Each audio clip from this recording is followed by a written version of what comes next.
جس صدیق اکبر کو نبی نے پہلو میں لٹا رکھا ہے۔ اللہ اکبر، اب یہ وقت بھی آنا تھا اللہ اکبر، کہ ان کو بکواس کی جائے اور ہم زندہ ہو۔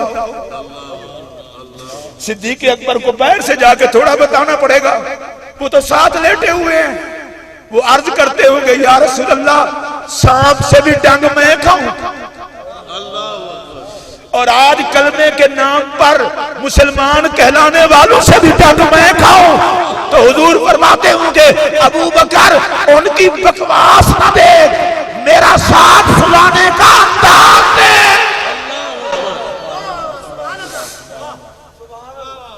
میں یہ کہنا ضروری سمجھتا ہوں، اللہ کی عزت کی قسم، جو حضور کے کسی صحابی کے بارے میں گندی رائے رکھے اس پر خدا کی لعنت، جو نبی کی گھر والیوں کے بارے میں گندی رائے رکھے اس پر خدا کی لعنت، جو اہل بیت کے بارے میں گندی رائے رکھے اس پر خدا کی لعنت۔ ہمارا نظریہ یہ ہے نبی کے یارانے کو بھی سلام ہے، محمد کے گھرانے کو بھی سلام۔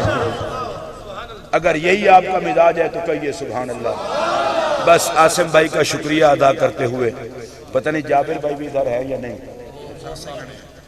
وہ تو فون کر کے بیچارہ پریشان ہی بڑا ہو رہا تھا، میں نے ذرا لیٹ آنے کا کہا تو میں نے اگلے والوں کو کہہ دیا لیٹ، کیونکہ انہوں نے مجھے کہا پہلے ہوا تھا، تو میں نے کہا پہلے میں ادھر جاؤں گا۔